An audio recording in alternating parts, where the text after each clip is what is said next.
todo el tiempo. Se olvidan. Nos olvidamos que somos propiedad del Señor. Lo tenemos ahí, Lucas capítulo 23, versículo, por favor, del versículo del 44, vamos a leer hasta el 49 y leemos la palabra y lo leemos en el nombre del Padre, del Hijo y del Espíritu Santo. Leamos todos. Cuando era como la hora sexta, hubo tinieblas sobre toda la tierra hasta la hora novena, y el sol se oscureció, y el velo del templo se rasgó por la mitad. Entonces Jesús, clamando a gran voz, dijo: Padre, en tus manos encomiendo mi espíritu. Y habiendo dicho eso, expiró. Cuando el centurión vio lo que había acontecido, dio gloria a Dios diciendo: verdaderamente este hombre era justo. Y toda la multitud de los que estaban presentes en este espectáculo, ¿qué dice? Espectáculo, viendo lo que había acontecido, se volvían golpeándose el pecho. Pero todos sus conocidos y las mujeres que le habían seguido desde Galilea estaban lejos mirando estas cosas. Buen Dios y Padre nuestro, queremos darte las gracias, Dios, por tu infinita misericordia. Te suplicamos, Dios, para que nos hables al corazón, que podamos, Señor, en este corto tiempo que nos queda para predicar, Señor, podamos traer el mensaje, Señor, que nos afirme y el mensaje de salvación para aquel que lo necesite, Señor. Gracias, Dios, gracias, Padre, porque tú estás con nosotros y en ningún momento nos desamparas. Gracias, Dios, porque nuestro Señor Jesucristo se mantuvo en la cruz hasta expirar. Te alabamos, Rey, te damos las gracias ahora y siempre. Nuestra vida está en tus manos. En nuestros pensamientos estás tú, Señor. Descansamos por completo en tu misericordia. Gracias, Padre, gracias, Dios. Te alabamos y te bendecimos en el nombre de Jesús. Amén y amén. Pueden sentarse, por favor. Fíjense que, y en especial el Evangelio según San Juan, divide la actividad de Dios con la actividad del mundo o con la actividad de Satanás, como la luz y las tinieblas. Usted encuentra, eso evidentemente que es una metáfora, ¿no? Pero siempre habla, cuando se refiere a la luz, siempre habla de Dios. Cuando se refiere a las tinieblas, siempre se refiere a Satanás y al corazón de todas aquellas personas que no conocen al Señor. Cuando nuestro Señor Jesucristo llegó el momento de ser crucificado, el Padre no quiso que esto pasara desapercibido. Él no podía dejar, amados, así como cuando vino al mundo, alguien se recuerda qué fue lo que pasó después que los ángeles se presentaron a los pastores y les dijo: vayan allá hasta el niño. Alguien se recuerda qué fue lo que pasó en el cielo. ¿Alguien se recuerda? Una estrella, pero antes, o sea, cuando los ángeles se aparecieron a los pastores y le dijeron vayan, y los pastores dijeron vamos a ver esto que acontece. La escritura dice que ángeles se presentaron, coros de ángeles se presentaron en el cielo y comenzaron a cantar al niño que había venido, ¿verdad? Y comenzaron a alabar al Señor. Entonces, de igual manera como su nacimiento, Dios no quiso que quedara sin celebración, sin que pasara desapercibido. Este día oscuro, oiga bien por favor, este día oscuro, Dios no permitió que pasara como que fuese cualquier otro día. La Biblia dice que desde la hora sexta, amados hermanos, desde la hora sexta hubo tinieblas hasta la hora novena. La hora sexta. La vida el día de los judíos se dividía en vigilias, ¿verdad? Y el día se comenzaba a contar desde las 6 de la mañana a las 12, lo que sería para nosotros las 12 de mediodía. Ellos comenzaban a contar 1, 2, 3. Entonces, cuando aquí habla de la hora sexta, se refiere al mediodía. Y alguien podrá decir: bueno, pastor, nosotros dentro de unos cuantos días vamos a tener un eclipse solar, ¿verdad? Le va a cubrir completamente el sol. Sí, pero aquí dice que Dios quiso que ese día en el que Jesucristo entregó su corazón pasaran ¿cuántas horas? ¿Alguien me puede decir cuántas horas? Pongamos el texto, por favor. ¿Cuántas horas pasó el mundo, o por lo menos Jerusalén, en tinieblas? 3 horas. en total oscuridad. ¿Por qué? Porque eso era el tiempo de las tinieblas. El tiempo en el que Satanás tuvo la oportunidad de dañar al Señor Jesucristo. Fíjense que yo realmente estoy convencido que Satanás no entendió el plan de Dios. Porque si Satanás lo hubiese entendido, él nunca hubiese permitido que Jesús muriera en la cruz del Calvario. Quisiera que fuera conmigo, por favor, a Lucas capítulo 22, el capítulo anterior, por favor, pero el versículo 53. Ya vamos a regresar a este Lucas 23. Mire lo que dice, por favor, el versículo 53. Dice, habiendo estado con vosotros, veamos desde el 52. Y Jesús dijo a los principales sacerdotes, a los jefes de la guardia del templo y a los ancianos que habían venido contra él, como contra un ladrón habéis salido con espadas y palos. Habiendo estado con vosotros cada día en el templo, no extendisteis las manos contra mí. Mas esta es, que dice, vuestra hora y la potestad de las tinieblas. Entonces evidentemente era un tiempo de tinieblas y el Señor no permitió que ese tiempo de tinieblas pasara como que fuese un día de luz. Entonces tuvo 3 horas de total oscuridad, de tal manera que, y leímos que la Biblia dice que todo lo que estaba sucediendo para el pueblo, para los ojos de los que estaban presentes, era un espectáculo, algo que los había impresionado a todos. Tanto así, amados hermanos, que el centurión que estaba al pie de la cruz, cuando vio todo lo que acontecía, amados hermanos, él reflexionó y dijo, verdaderamente este hombre era justo. Pero eso es lo que pasa, oiga bien, a esa conclusión llega el mundo cuando conoce las bondades de Cristo sin la revelación del Padre. Porque usted podrá ver críticas para todos los creyentes. A los creyentes nos critican y nos juzgan todo, pero nadie juzga el testimonio de Cristo. Usted puede darse cuenta que en la Biblia aparece el Señor Jesucristo reta a los discípulos, a los fariseos y les dice, alguno de ustedes puede redarguirme de pecado, es decir, alguno de ustedes puede acusarme que yo he cometido algún pecado. Y los fariseos, que eran sus enemigos, la Biblia dice que guardaron silencio porque no había nada que reprocharle al Señor Jesucristo.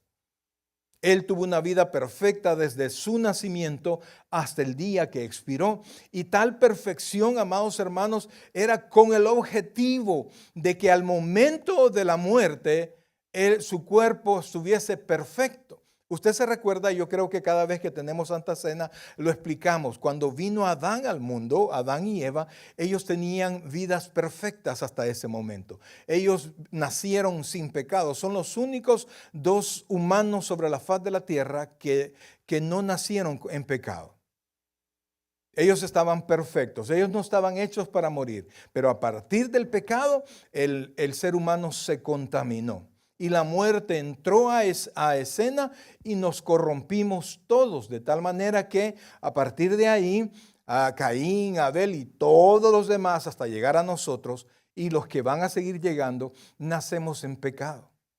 Amados hermanos, y es tal pecado, y a veces nosotros no nos consideramos tan malos, pues porque en verdad no somos tan malos como podríamos ser. Pero en nuestro corazón está toda la potencialidad de hacer cualquier tipo de maldad.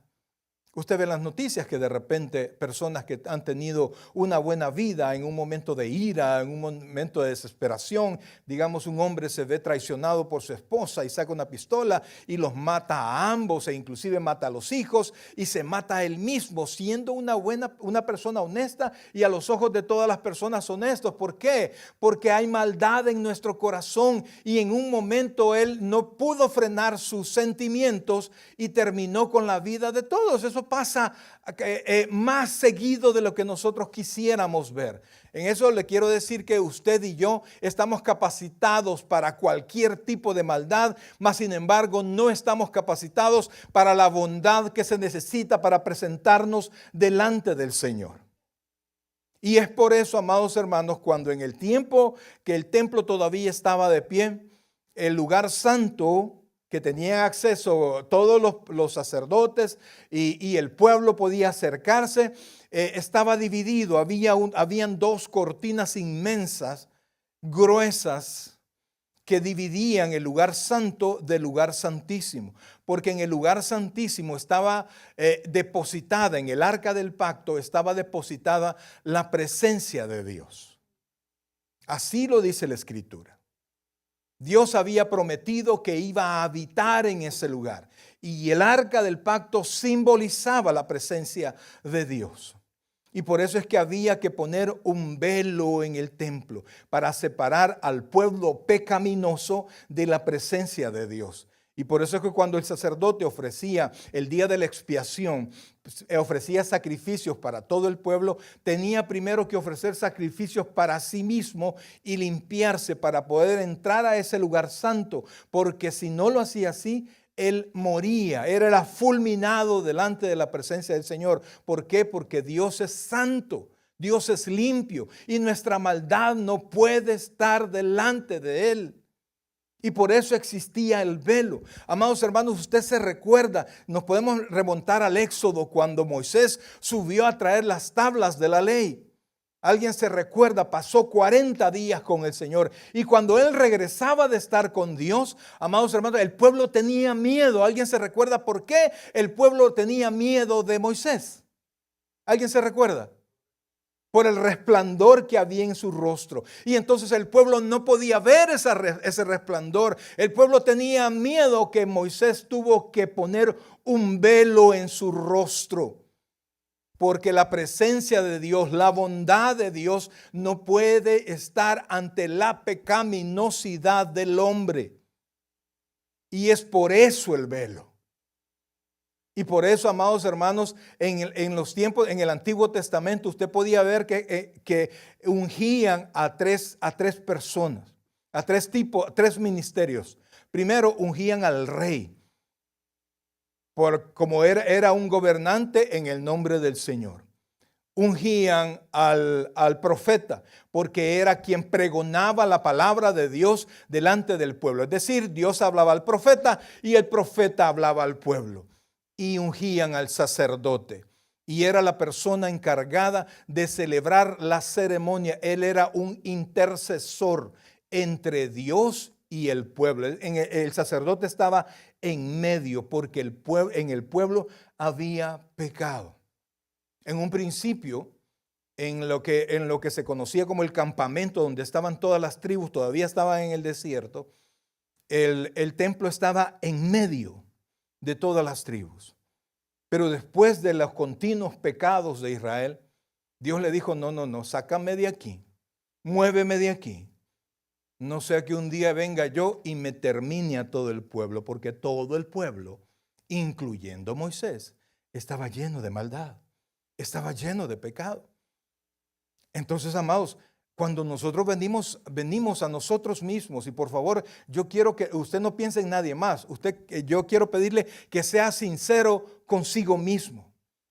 ¿Qué tanta bondad y perfección hay en su corazón como para estar seguro que usted está capacitado para presentarse delante del Señor sin ningún temor? Imagínese que de repente nos dijeran, allí está Dios. Tendríamos nosotros, en nosotros mismos, intrínseco a nosotros, la bondad necesaria, la perfección necesaria para presentarnos delante de Dios. Amados hermanos, le aseguro que no. La Biblia dice que no hay hombre que vea a Dios y sobreviva. ¿Por qué? Porque el problema del hombre no es un problema físico, es un problema moral. ¿Qué dice la Escritura? Sin santidad nadie verá al Señor. Es un problema moral. Cuando nosotros seamos glorificados, es decir, cuando nuestro cuerpo sea completamente redimido, nuestra alma ya está redimida, pero falta que sea redimido el cuerpo. Cuando alma y cuerpo sea redimido, ¿qué vamos a hacer nosotros? ¿Qué sí vamos a poder hacer nosotros? Vamos a poder ver al Señor porque le veremos a Él porque seremos, dice la Escritura, tal como Él es. Y es por eso, amados hermanos, que era necesario el velo. Sin embargo, el Señor Jesucristo, y es un plan por decirlo así, desde la eternidad pasada, ¿verdad? No es Jesucristo tratando de calmar al Padre, no. Padre, Hijo y Espíritu Santo son una misma persona. Nosotros creemos en la Trinidad.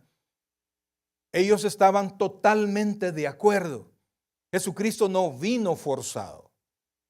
Él cuando apareció en esta tierra dijo que su comida y su bebida era hacer la voluntad del Padre. Él venía a hacer la voluntad del Padre, aunque eso significara que su cuerpo humano iba a morir flagelado. Entonces, hermano, cuando Cristo se presentó, que tenía un cuerpo perfecto como lo tuvo Adán, ¿alguien se recuerda cómo se llamaba la mamá de Adán? Y todavía lo piensan, ¿verdad? ¿Ah? No había, no tenía. Entonces, Jesucristo nació no de la unión de un hombre y una mujer. Jesucristo escogió una mujer para que fuera el vaso. El Señor Jesucristo, el Espíritu Santo se posó sobre María y ella quedó embarazada para que el niño que naciera santo, naciera perfecto, naciera sin mancha, como nació Adán.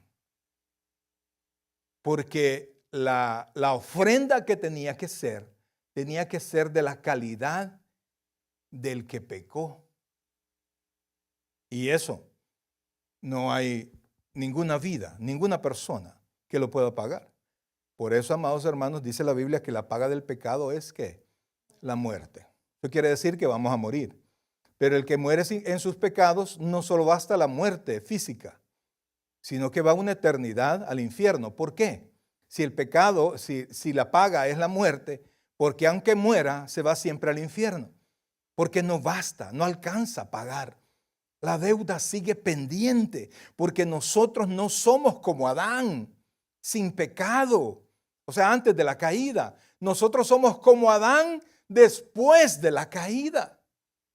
Y por eso todos los que nacieron, todos los que han nacido y todos los que nacerán después de Adán, todos hemos de morir. Eso no nos gusta cómo se siente, ¿verdad? Nos vamos a morir. No, así será. Pero para evitar, amados hermanos, que la muerte siga contaminando nuestra eternidad y nosotros, oiga bien, nosotros podamos tener una relación con el Padre, nosotros podamos, a pesar de ser pecadores, porque creo que todos somos creyentes, ¿verdad? No hemos traído invitados. Todos somos creyentes, amén. Nuestros pecados han sido perdonados, amén. Pero yo le quiero preguntar, bueno, nuestra alma ha sido redimida, amén. Nuestro nombre está inscrito en el libro de la vida, amén. Pero ¿qué tan pecadores somos, amados? Levante la mano quien no ha pecado este día. Todos hemos pecado. Porque todavía en nosotros hay resabios de nuestra naturaleza pecaminosa. Nuestra mente está corrompida. Y por eso es que no podemos, aunque Cristo nos salve, no podemos prescindir de Cristo. Porque nosotros volvemos a pecar. Y por eso es que Cristo, oiga bien por favor, tuvo que ser perfecto para morir en la cruz. Cuando Cristo murió, vamos al texto de nuevo, por favor, versículo 44, quizás estamos en 23, 44, quizás con este texto nos vamos a quedar. Versículo 44, oiga esto, por favor, versículo, dice, estamos Lucas 23, 44. Cuando era como la hora sexta, ¿qué horas le dije que era la hora sexta? Mediodía. ¿Y qué es lo que más hay a mediodía? El sol, ¿verdad? Y en Jerusalén más todavía, brother. Hubo tinieblas sobre toda la tierra hasta la hora novena. Entonces serían hasta las 3 de la tarde, ¿verdad? Y el sol se oscureció. Oiga esto, por favor. Y el velo del templo, ¿qué dice ahí? Se rasgó por la mitad. Amados hermanos, el templo tenía más, el templo, no hablo del tabernáculo hecho por Moisés, sino que el templo que existía en ese momento en Jerusalén tenía alrededor de 40 codos. Eso más o menos hablamos de un templo de 18 metros de altura. fácilmente, 18 metros de altura. Así era de alto el velo. El velo servía, repito, para separar el pecado de Dios, porque no había manera de que nosotros en pecado podamos llegar a Dios. Y por eso es que cuando allá por los años 1900 y el siglo XX hubo una mezcla de religiones. El hombre empezó a interesarse por todas las religiones del mundo para ver en qué se parecían todas las religiones.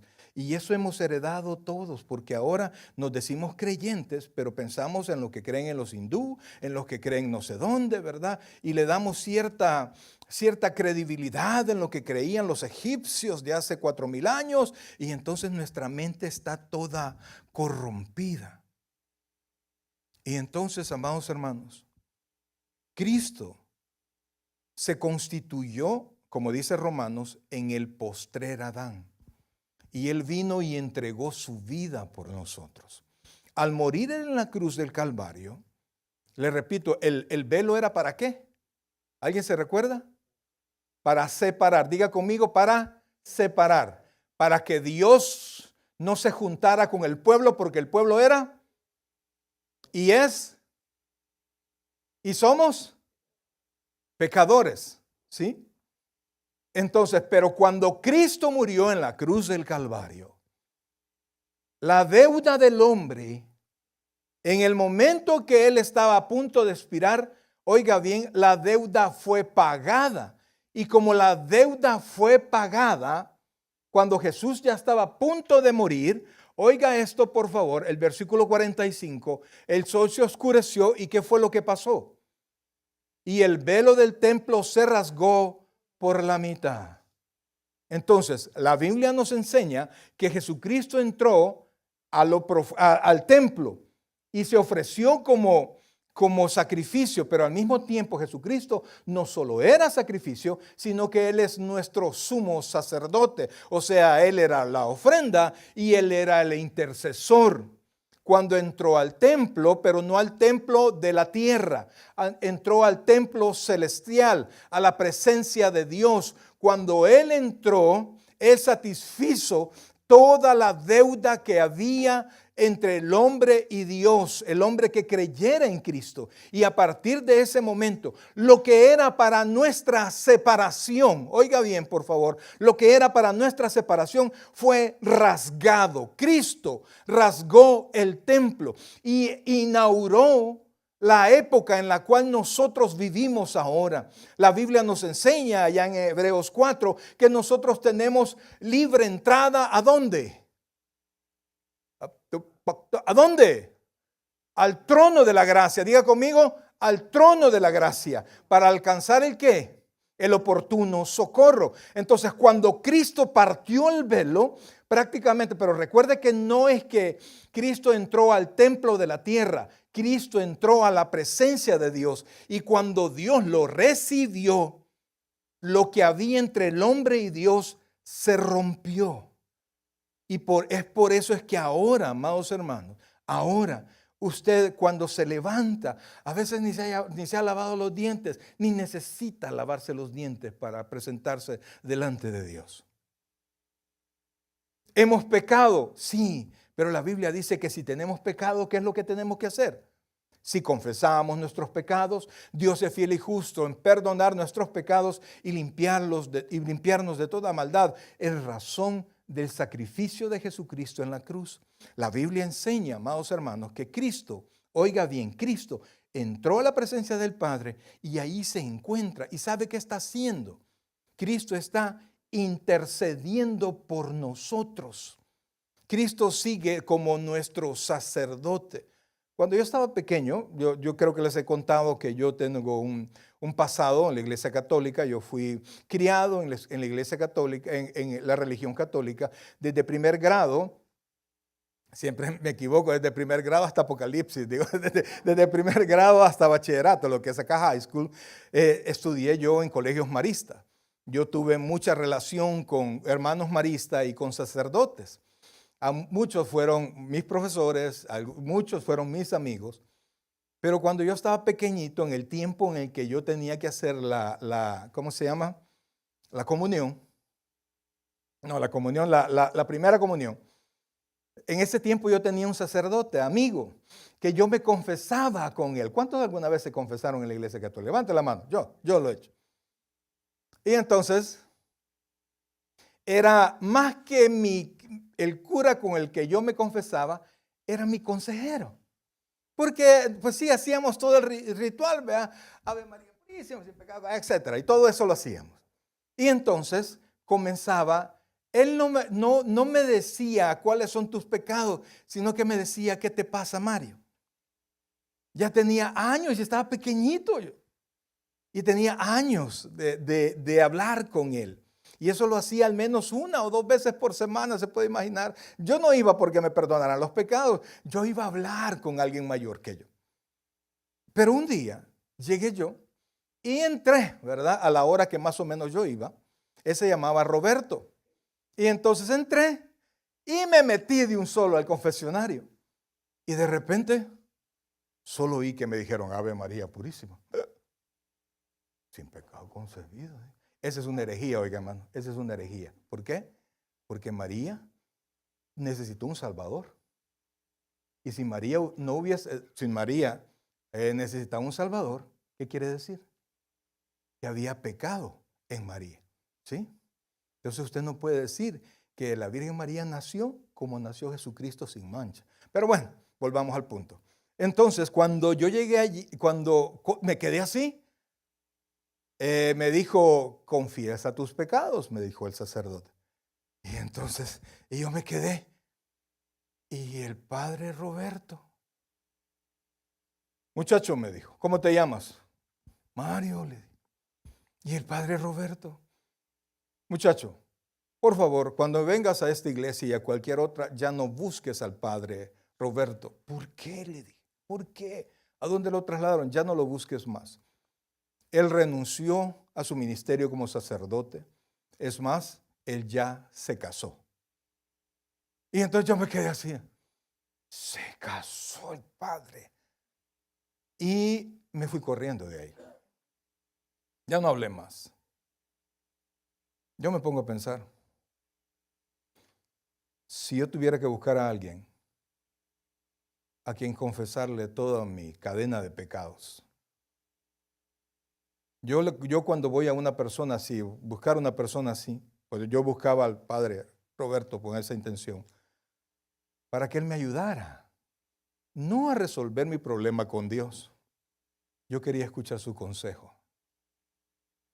Ahora, si yo tuviese que buscar a un hombre pecador como yo, con mente corrompida como yo, aunque usted me diga, mire, pero es que los sacerdotes esto y esto y esto, no los estoy criticando, sino que estoy hablando la verdad bíblica, amados. No hay autoridad en los hombres para perdonar los pecados. La autoridad viene de Dios. A quienes ustedes perdonen sus pecados, les serán perdonados. ¿Dónde se les perdona? En el cielo, no en el hombre. ¿Y nosotros cómo hacemos que les perdonen? ¿Ah? Les presentamos a Cristo para que lo reciban en su corazón. Entonces, Cristo es nuestro sacerdote. Y Cristo no necesita renovarse. Cristo no se hace viejo. Cristo está delante del Padre y dijo el Señor Jesucristo, y yo estaré con vosotros hasta el fin. Y por eso, por esa muerte que hoy recordamos, y amados, el tiempo casa perfectamente. La Navidad para nada y otros eventos que se celebran, no casa el tiempo, pero este tiempo sí. Hoy hace 2000 años y más, el Señor Jesucristo había muerto. Es algo que nosotros debemos de recordar porque nuestra redención, amados, fue hecha allí. Por eso es que el Señor Jesucristo, y no fue algo fácil, no fue algo sencillo, sino que Él tuvo que entregar hasta su último suspiro. Cuando el Señor Jesucristo le dijo al Padre, Padre, Dios mío, no le dijo Padre, porque siempre le decía Padre, pero ahí le dijo Dios mío, ¿por qué me has desamparado? El padre se apartó de Jesús, cosa que nunca había pasado, porque Jesús estaba, como dice Isaías 53, cargando el pecado de todos nosotros. La Biblia dice que Dios lo hizo pecado. No es que Él fuera pecador, no es que Él hubiese cometido pecado alguno, sino que Él llevó, oiga bien, llevó la totalidad de los pecados del mundo entero, pero de aquellos que se arrepientan, de aquellos que le entreguen su corazón al Señor. Entonces, ese lugar fue el lugar, ¿cómo podemos ocupar una palabra más espantoso, el lugar de más que el Señor abominó más en un momento, porque en un solo lugar, en un solo punto sobre la faz de la tierra, se acumularon todos los pecados de la humanidad? ¿Se puede imaginar la cantidad de corrupción que nuestro amado Salvador tuvo que cargar por nosotros? De tal manera que su Padre, nuestro Padre, pero nosotros somos adoptados. Él era su Hijo. La Biblia le llama el unigénito, el que era como Él. Por eso es que cuando Jesucristo le decía a los fariseos que Dios era su Padre, ellos se enojaban con Él, porque al decir que Dios era su Padre, Él se estaba haciendo igual que Dios, porque Él en verdad era igual que Dios. Pero cuando cargó en su cuerpo todos nuestros pecados, amados, el Padre tuvo que separarse de Él. Él cuántas veces dijo, el Padre y yo uno somos. Yo quiero que ustedes sean uno, así como el Padre y yo somos uno. Pero ese uno se partió en ese momento por la cantidad y por la maldad que hay en el corazón de cada uno de nosotros. Pero Jesucristo sabía, amados hermanos, que aunque el Padre por un tiempo, por un momentito se apartó, Jesucristo podía confiar que el Padre no se iba a olvidar de él, porque Jesucristo no se resucitó a sí mismo. La Biblia dice que Dios resucitó a Jesucristo de los muertos, lo levantó. Y al levantarlo de su muerte, ascendió a la presencia del Señor, a la presencia de Dios, de donde Él ahora está. Entonces, amados, todos los que hemos puesto nuestra confianza en ese Salvador hermoso, en ese Salvador todopoderoso, tenemos también oiga bien, la facultad, tenemos la oportunidad, tenemos la bendición de poder correr al Padre en todos nuestros problemas, de poder ir al Padre en todas las situaciones que tengamos, en todo dolor, en toda necesidad, en toda duda, en todo momento en que nosotros podamos sentirnos débiles. Tenemos la oportunidad de correr al Padre y sabemos que no seremos rechazados por el Padre, porque a la par del Padre está el Hijo intercediendo por nosotros, quien garantiza, oiga bien, por su cuerpo entregado en la cruz del Calvario, que el Padre tiene oídos para los que ahora son sus hijos. La Biblia dice que el Dios nos adoptó a través del Espíritu Santo, nos hizo sus hijos. Y amados hermanos, no importa la grandeza de un hombre, puede ser coronel, puede ser presidente, pero si tiene chiquitos, el chiquito no entiende de la autoridad del Padre frente a otras personas o del nombramiento del Padre. El niño sabe que Él es su papá y el niño corre a su papá. Y ese hombre duro delante de todas las personas, cuando ve a su hijo, se le va toda dureza y abraza a su pequeño y demuestra todo su amor con su pequeño. A pesar de quienes nosotros somos, por haber creído en ese sacrificio, por haber confiado en Jesucristo como nuestro Salvador personal.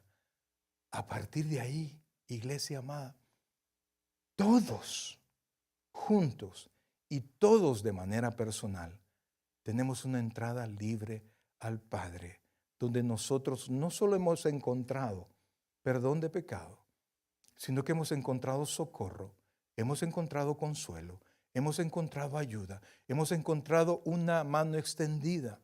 La Biblia dice que nuestros pecados fueron lanzados a lo profundo del mar, que también es una metáfora. No piense que el fondo del mar está lleno de todos nuestros pecados. Hasta la fecha, el hombre no conoce lo más profundo de la mar. ¿Cómo podían saber eso en ese tiempo que se escribió eso? Pero esa es una metáfora para que nosotros podamos entender que ya no hay más, oiga bien, ya no hay más pecados que Dios nos saque en nuestro rostro. Ya no somos rechazados por pecadores a pesar de que no somos perfectos. Pero por eso es que tenemos que ir, oiga bien, tenemos que ir al Padre. Tenemos que tener una vida de oración. Tenemos que tener una vida de lectura bíblica. ¿Por qué? Porque siempre estamos en la carne. Vivimos en un cuerpo de carne que desea hacer el mal. Que desea, aún, oiga esto, aún estando en la casa del Señor, tenemos malos pensamientos.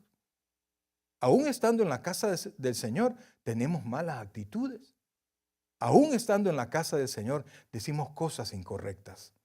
Y si aquí, mi querido hermano, si aquí usted se porta mal en la casa de Dios, no sé cómo será usted allá afuera. Pero bendito sea el Señor, que no es ni por bueno ni por perfecto. Es porque la misericordia de Dios llegó a nosotros. Su gracia nos envolvió. Y con su muerte, Dios perdona todos y cada uno de nuestros pecados. Y es una cosa increíble, fíjese, hermano, y con eso termino. Teníamos más textos, pero no, ya no. Cuando el velo se rompió, no es que Jesús entró al templo, al lugar santísimo.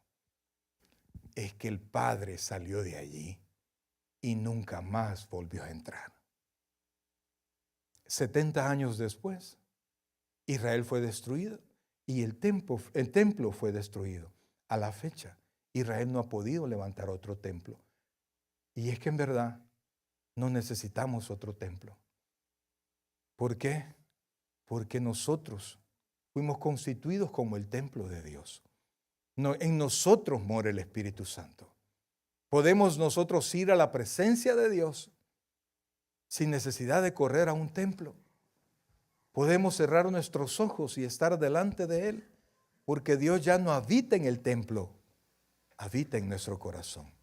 Y por eso es que cuando usted viene a la iglesia, usted viene con Dios. Y Dios nos manda a congregarnos, dice, sin dejar de congregarnos, como algunos tienen por costumbre, para que todos aquellos que nos hemos constituido templo de Dios, nos reunamos para adorar a aquel que nos salvó. Pongámonos en pie, iglesia.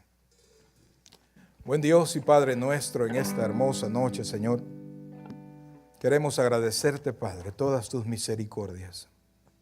Queremos, Dios, agradecerte de una manera muy especial este día, Señor. Este día donde nosotros recordamos tu muerte en la cruz. Una muerte que no fue sin sentido. No fue solo por darnos ejemplo. No fue con la idea de que le perdonaran la vida a los discípulos, sino fue para pagar el precio de nuestro rescate, para que cada uno de nosotros no tuviese como destino eterno el infierno, sino que un lugar en la casa del Padre. Y así nos dijiste tú, en la casa de mi Padre muchas moradas hay. Voy pues a preparaos lugar. Sabemos, Dios, que mientras estamos en esta tierra, tú estás con nosotros. Que aunque andamos en esta tierra y no tenemos exteriormente ninguna diferencia con el mundo entero, tú sabes que somos tus hijos. Que no somos mejores que la gente que anda allá afuera. Pero entendemos y caminamos en tu palabra, Señor. Tenemos al Espíritu Santo como nuestra guía y a tu palabra como nuestro mapa. Quisiéramos, Señor, y quisiéramos que realmente la gente dijera, no, es que esa gente tiene un excelente testimonio. Pero quizás, Señor, ni eso pasa. Pero nos basta, Dios, el testimonio que tú dejaste en la cruz del Calvario. Que los pecados de todos aquellos que creyéramos en ti serían pagados y nuestra culpa borrada, y nosotros seríamos perdonados.